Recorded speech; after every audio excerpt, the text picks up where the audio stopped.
So, welcome. Today on Homeopathic Stars of Nagpur, I am honored to welcome Dr. Sonal Panchwai sir. So, you all have heard of homeopathy in chronic cases, but have you all heard of homeopathy in ICU emergency cases? I am sure that you only have assumed homeopathy in chronic cases or in some of the other like acute cases like cough, coryza. But क्या आप सब जानते हैं कि doctor Sonal Panchbhai sir is a renowned homeopathic consultant who specializes in ICU cases. So Dr. Sonal Panchbhai sir has a homeopathic practice experience of more than 20 years. He is a proud member of HHF Nagpur Maharashtra Committee. He emphasizes specially patients treating on whole person's body, mind, spirit, and with reliable and permanent results. As a recognized national speaker, Dr. Panchbhai delivers numerous impactful seminars both on local and national level, sharing his deep insights and experts with audience across the country. So I am honored to welcome Dr. Sonal Panchbhai sir. So welcome sir. Sir आप homeopathic stars of Nagpur पर आके आपको कैसा feel हो रहा है? एकदम मस्त है। मैं इसको बहुत सालों से जानता हूँ पर अच्छा लगा कि ये कुछ तो भी नया फैड है। मतलब लोगों के साथ इंटरेक्ट करना है, नए नए लोगों को जो जो दिखते नहीं है पर उनको थोड़ा सा ग्रूम करने की कोशिश करती है, तो कॉन्ग्रेचुलेट फॉर दैट। सर जैसे आपकी journey is in homeopathic field is more than 20 years. Sir आपकी journey as a homeopathic practitioner और जब आप HHF ज्वाइन किए तब जर्नी कैसे मोड़ ली और जर्नी कैसे रही आपकी? एक्चुअली कैसा है ना, हर एक होम्योपैथ का एक छोटा छोटा जर्नी होता है। वैसे भी मेरा भी एक जर्नी है। जर्नी में ऐसा है कि एक जनरल प्रैक्टिशनर से लेके आप एक स्पेसिफिक डिसीज की तरफ आप जब मूव ऑन करते हो, मतलब आप एकदम प्रिसाइज होना शुरू कर देते हो आपके प्रैक्टिस में, तो वो बहुत बड़ी जर्नी है और HHF ने उसमें बहुत ज़्यादा कॉन्ट्रीब्यूट किया है। HHF ने मुझे सिखाया है कि कैसे लेमैन को समझें। एक्चुअली HHF के हमारे फाउंडर है डॉक्टर मिलिंद राव सर। इन्होंने हमको एक चीज़ बहुत अच्छे से समझाई कि अगर किसी पर्सन को अगर जानना है तो उसका दोस्त बनो। जब आप दोस्त बनते हो ना, तब आप उसके साथ आपकी केमिस्ट्री ऐसी बन जाती है कि आपको समझ में आता है, अरे यार आज ये दुखी है, अरे यार आज ये बहुत मतलब मस्त मूड में है, आज मस्ती करना चाहिए, आज इसमें कुछ ना कुछ एक्सेलेंस है, आज इसमें कुछ नया है। तो मतलब हर एक इंसान को आप थरोली अगर पहचानना चाहते हो, उसके सोल को समझना चाहते हो, तो आपको उसको एकदम इंटरनल मैन को समझना बहुत जरूरी है, जो कि हम होम्योपैथी में यूजुअली करते हैं। तो जैसी जैसी हमारी जर्नी बढ़ती है तो हमको पर्सन समझना शुरू हो जाता है bye means of his observation.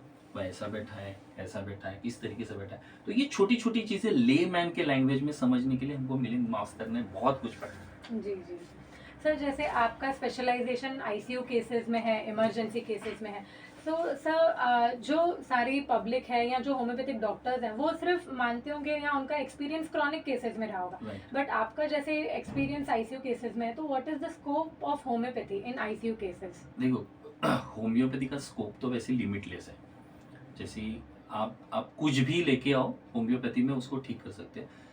Homeopath कहीं तो भी कम पड़ते हैं। अच्छा। अब अगर आपको गैंग्रीन ठीक करना है तो गैंग्रीन भी आप उसमें ठीक कर सकते हो। ICU केसेस में कोमा पेशेंट्स रहते हैं, बहुत सारे अनकॉन्शियस पेशेंट रहते हैं, कभी कभी एक्यूट इमरजेंसीज में आपके पास कभी भी कोई भी पेशेंट आ सकता है। And acute emergency you can not be, मतलब आप उसको डिराइव नहीं कर सकते कि ये ICU वाला है या कुछ है। आपके क्लिनिक में जब आता है तब वो एक्यूट इमरजेंसी ही रहता है, क्योंकि सारा पैनिक सिचुएशन आ जाता है, किस तरीके से उसमें से बाहर निकलना, क्या करना।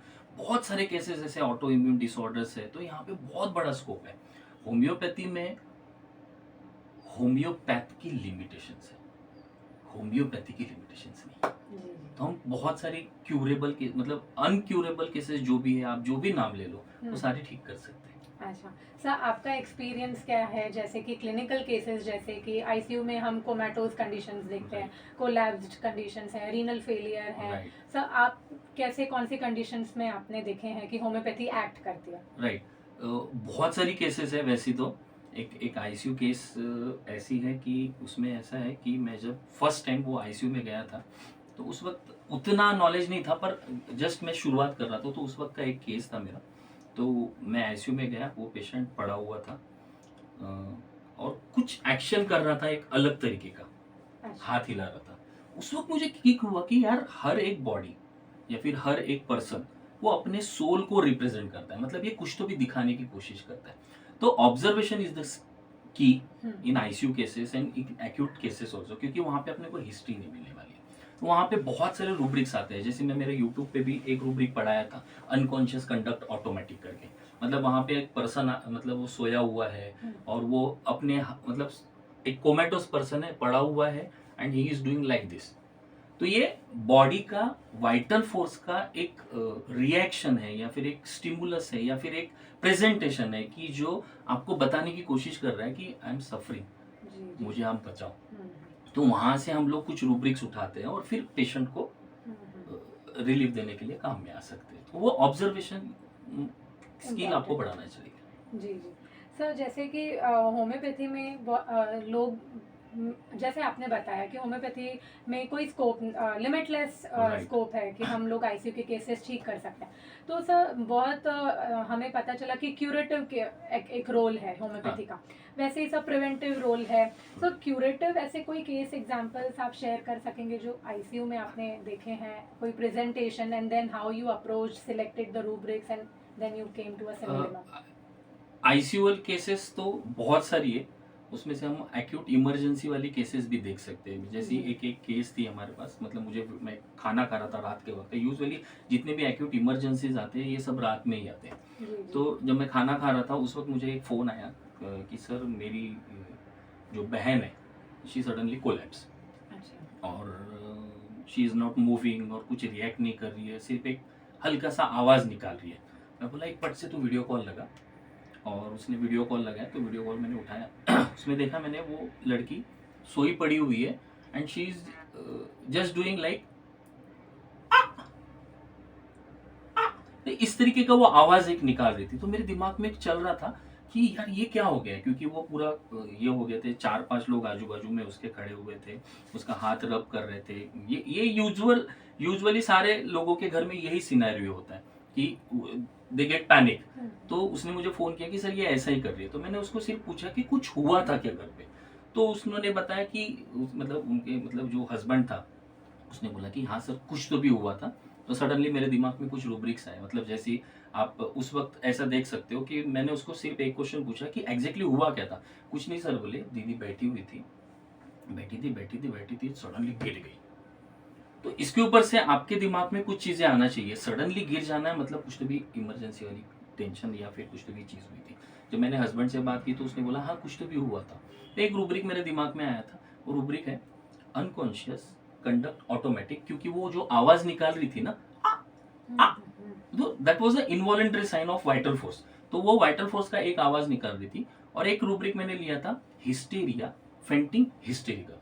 ये दो रूब्रिक जब हम लोगों ने क्लब किए तो 2 रेमेडीज आ रही थी, एक आ रही थी नाइट्रामोर और एक आ रही थी नक्स मॉस्किटा। तो नक्स मॉस्किटा और नाइट्रामोर एक्चुअली उस वक्त ऐसा तो कंडीशन नहीं था कि यार मैं कौन सा रेमेडी दूँ, ये दूँ या वो दूँ या ये वो दूँ। तो मैंने दोनों रेमेडीज उसके साथ भेजा था, लेकिन पहले बोला था कि पहले तू नाइट्रामोर दे दे। तो उसने नाइट्रामोर दिया, फिर वो ठीक हो गया। मैंने नाइट्रामोर देने के लिए उसके पीछे का रीज़न कुछ अलग था, क्योंकि मुझे नक्स मॉस्किटा का पता था और मुझे नाइट्रामोर दोनों पता था। तो दोनों का डिफरेंस मुझे पता था। तो मुझे पता था कि इसको नाइट्रामोर पहले देना चाहिए। पर कभी कभी हो जाता है कि इमरजेंसी में अपन भी भूल जाते हैं, वो भी भूल जाते थे। You have to be a very quick in your observation, you have to be very quick in your remedial prescription, क्योंकि आपको देना ही चाहिए। जैसे अपने ऑर्गेनॉन में बोला जाता है कि एफोरिज्म नंबर 3 में, मतलब physician clearly pursues what is to be cure in disease और what is to curative in medicine. तो वो आपको पता होना चाहिए। तो फिजिशियन का नॉलेज इस तरीके से पता होना चाहिए। तो एक्यूट इमरजेंसी का ऐसा एक केस है। आईसीयू के भी ऐसे बहुत सारे केसेस हैं कि जहाँ पे पेशेंट कुछ कर नहीं रहा है, पड़ा हुआ है, मतलब अलग अलग रूब्रिक्स आप देख सकते हो। जैसे कोमा वाले पेशेंट्स जो रहते हैं, तो कोमा वाले पेशेंट्स में कैसा है ना, कोमा वहाँ पे जाते हैं तो हम आंखें देखते हैं, तो किसी की आंखें क्लोज रहती है, किसी की आंखें ओपन रहती है। जस्ट मैंने अभी एक रील डाला था, वो रील में मैंने एक रूब्रिक भी सिखाया था, आप लोग वो देख सकते हो रील, वो शॉर्ट है। तो इस तरीके से मतलब जैसे एक पेशेंट कोमा में है, उसकी आंखें आप जाके देखोगे तो क्लोज आईज रहती है, किसी कोई विजिल रहता है, मतलब आप उसके पास जाओगे तो वो धीरे से अपनी आंखों का मूवमेंट करेगा, उसको पता रहता है कि एनवायरमेंट में आजू बाजू में कौन है। तो they are very vigilant patient. तो इस तरीके की रेमेडीज भी अलग अलग आप दे सकते हो। सर कोई केस या रेमेडी हम ऐसे जो इंडिकेटेड है specially in these emergency cases, जैसे हम स्पेसिफिक रेमेडीज बोलते हैं, जैसे आपने एग्जांपल बताया विजिलेंट है, राइट। प्यूपिल्स के लिए ओपीएम है या जो हाँ, भी, तो सर ऐसे आपके एक्सपीरियंस में कोई एक्चुअली मैंने एक चीज ऑब्जर्व किया है, ऐसा कोई स्पेसिफिक रेमेडी नहीं है। होम्योपैथी में हम्म, इतनी रेमेडीज है, आप उसको अलग अलग चीजों में बांट सकते हो, पर होम्योपैथी में स्पेसिफिक कोई भी चीज नहीं होती है। तो कोई भी एक स्पेसिफिक रेमेडी है, कोमा के लिए आप ओपीएम दे दो, ऐसा कुछ तो है नहीं है। तो मैं क्या करता हूँ यूजुअली, मैं मेरा थोड़ा आईज ओपन रखता हूँ और माइंड को भी थोड़ा ओपन रखता हूँ कि so that different different remedies आती है। बैक्टीशिया आप दे सकते हो। एक केस था मेरे पास, वो बैठती थी, बात करती थी, धड़ से गिर जाती थी, बैठती थी, बात करती थी, फिर से ये हो जाती थी। तो ये फ्रीक्वेंट स्पेल्स ऑफ अनकॉन्शियसनेस है।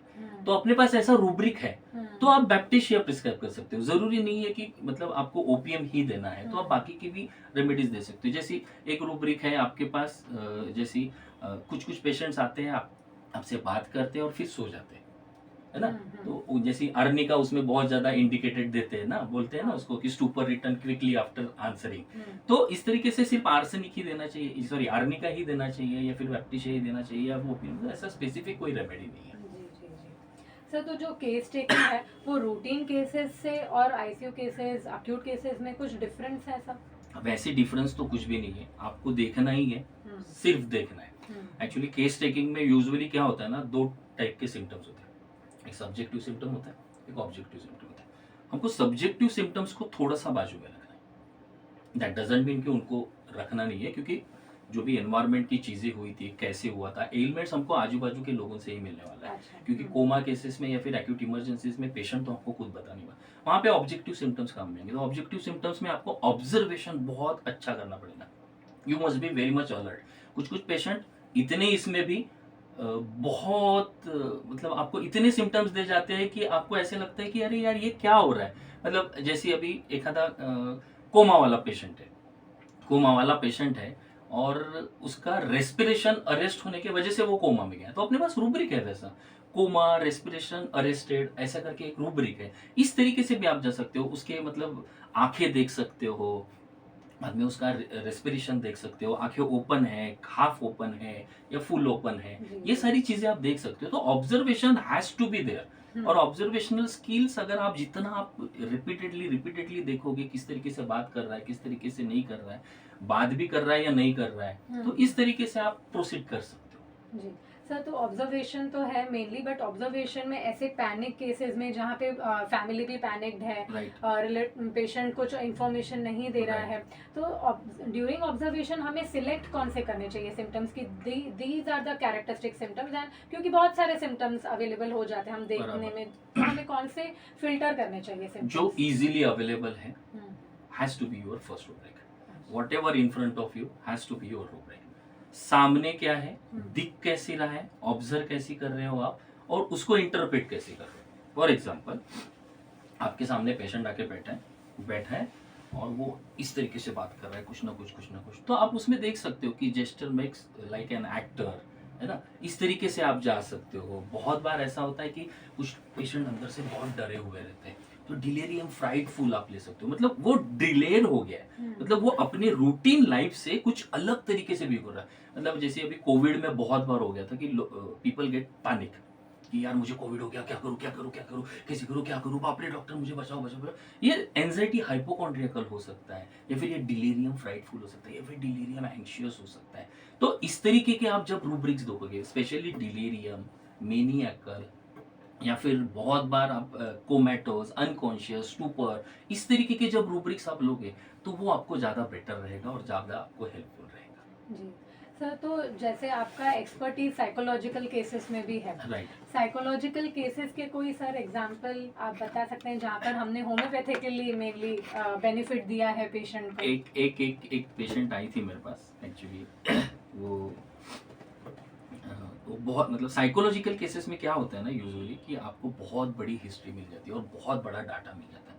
वो डाटा में आपको एक चीज़ देखना है कि इसमें रिपीटेशंस कितना है वो डाटा का, क्योंकि कुछ कुछ पेशेंट रिपीटेडली आपको रिपीट करते रहेंगे, कहते रहेंगे, करते रहेंगे। फिर उसमें एलिमेंट्स भी ढूंढना है। फिर ये शुरुआत कहाँ से हुई वो भी देखना है। तो एक चीयरफुल डिप्रेशन करके मैंने एक केस मैंने निकाली थी सोराइनम वाली रेमेडी की, वो यूट्यूब पे अवेलेबल है, वो आप देख सकते हो।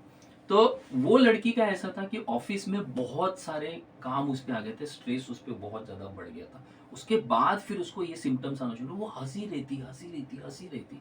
तो वो उसको भी पता नहीं था कि वो कितना हंस रही है, कितना हंस रही है। उसको मैंने सोराइनम रेमेडी दिया था, ब्यूटीफुल रिजल्ट आया था उसका, तो इतना मस्त कि आपको पेशेंट हमेशा डिप्रेशन में ही जाएंगे ऐसा जरूरी नहीं है, सैड में ही मिलेंगे ऐसा जरूरी नहीं है। कुछ यूनिक प्रेजेंटेशन भी हर पेशेंट के रह सकता है। यानी डिप्रेशन में भी यूनिक प्रेजेंटेशन रह presentation सकता है, है। बाइपोलर में भी यूनिक Right. प्रेजेंटेशन रह सकता है, and that unique symptoms only lead us to Yes. Describe. जैसे हम होम्योपैथी में PQRS देखते हैं ना, तो वो प्रिसाइज सिम्टम्स निकालना इज ऑल्सो आर्ट। यस।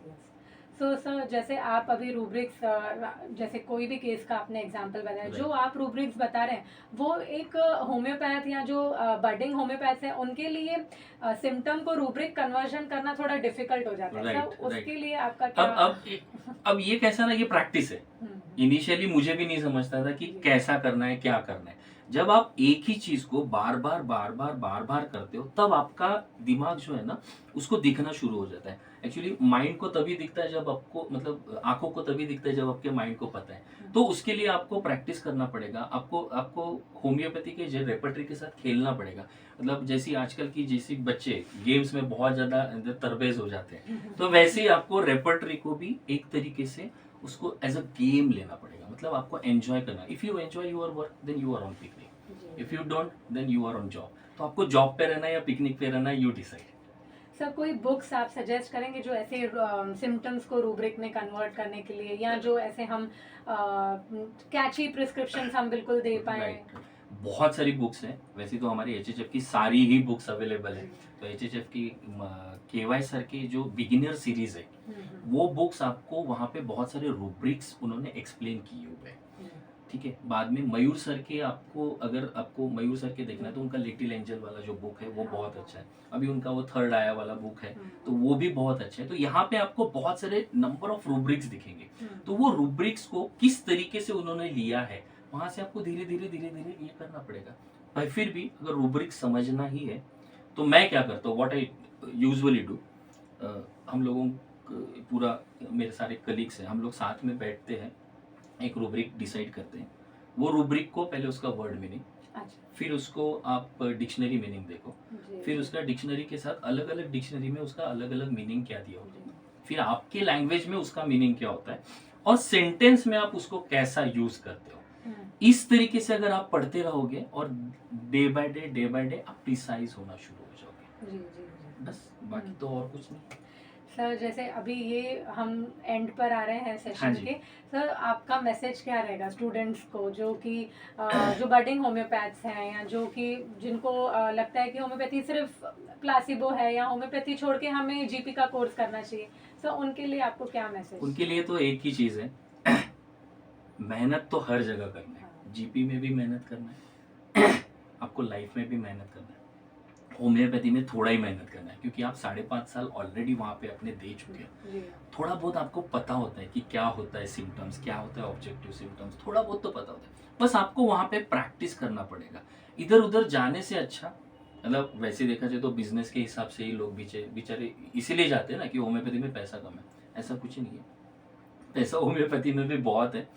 अगर आप प्रिसाइज होते जाते हो किसी चीज़ में, एक्सेलेंस हो जाते हो, तब आपके पास पेशेंट खुद ब खुद आते हैं। तो आप थोड़ा पढ़ो। मुझे ये नहीं कहना है कि आप लोग कुछ गलत राह पे जा रहे हो, वो तो पापी पेट का सवाल है, इसलिए बच्चे बेचारे इधर उधर जाते हैं और उनको प्रॉपर गाइडेंस नहीं मिलता है। तो सर्च फॉर प्रॉपर गाइडेंस, जहाँ मजा आता है वो चीज़ करो। ज़रूरी नहीं कि आप एचएचएफ में आओ या फिर जब आप किसी और स्कूल में ही जाओ, ज़रूरी नहीं कि कहीं पे भी, जहाँ मज़ा आता है वो चीज़ करो। आप थोड़ा मेंटली रिलैक्स रहो, थोड़ा स्टडी करो, थोड़े रूब्रिक्स पढ़ो, थोड़े इधर के। आजकल तो इतना ज़्यादा डाटा है यूट्यूब पे कि आपको बहुत सारी चीज़ें मिल जाती है। तो थोड़ा पढ़ो, थोड़ा एक्सेल बनो, खुद को इतना बड़ा बनाओ कि होम्योपैथी को और बड़ा बना सके। जब आप एंजॉय करते हो ना कोई चीज को, उस वक्त आपको रूब्रिक्स भी ऐसे दिखना शुरू हो जाते हैं। मतलब हम लोग यूजुअली क्या, इधर राव सर हमारे यूजुअली क्या करते थे ना, कि सारे बच्चों को साथ में लेके जाके रेलवे स्टेशन पे खड़े हो जाते थे। रेलवे स्टेशन पे खड़े होके सब जन के साथ ऐसे ही कुछ ना कुछ चाय पीते पीते, देख वो लड़का जा रहा है ना,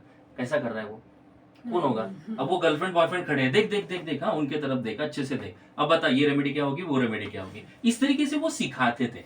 ऐसे सिखाने वाले लोग बहुत कम है। हाँ। और हम लोग एचएचएफ में इमोशनली जुड़े हुए हैं। और यहाँ पे एचएचएफ में सारे के सारे इसी तरीके से पढ़ाते हैं कि बेटा देख वो गर्लफ्रेंड बॉयफ्रेंड खड़े हैं ना, अब उसमें से बता बेलाडोना कौन है और इग्निशिया कौन है। तो वो लड़की बिल्कुल प्रॉपर ऐसी खड़ी थी, छुपके से देख रही थी, नीचे मुंडे डाल के ऐसी बैठी हुई थी। तो ये इग्निशिया हो सकती है, क्योंकि उसमें मॉरल्स है कि इतने लोगों में कैसा अपन बॉयफ्रेंड के साथ बिहेव करो। और वो लड़का एकदम बिंदास खेल रहा था, कूद रहा था, उसके हाथ लगा रहा था, मार रहा था, तो he could be A belladonna, वो एंजॉय कर रहा था। इस तरीके से अगर कोई हमको सिखाए तो फिर मजा भी आता है। ये नहीं यार, ये इसमें मजा है। तो ऐसा मजा देने वाले जब टीचर्स आपको मिलेंगे तो फिर आप होम्योपैथी में बहुत मजा कर सकते हैं। तो बहुत अच्छा लगा आपसे बात करके। Thank you. इंजॉय तो किया ही सेशन, बट बहुत इंसाइटफुल था। लर्निंग बहुत हमारे लिए बहुत एक इंसाइटफुल और एक्सपीरियंस भी अच्छा था। और ये मुझे पैशन देता है, इंस्पायर करता है कि मैं भी इसी राह पे चलूं और लोगों की मदद करती रहूं। नहीं बिल्कुल बिल्कुल, करो करो, आप अच्छा काम कर रहे हो, ऐसा करते रहो। सर नेक्स्ट सेशन में और हम आगे बात करने की कोशिश करेंगे। आई होप आप जुड़े रहेंगे नेक्स्ट। राइट बिल्कुल। Thank you so much.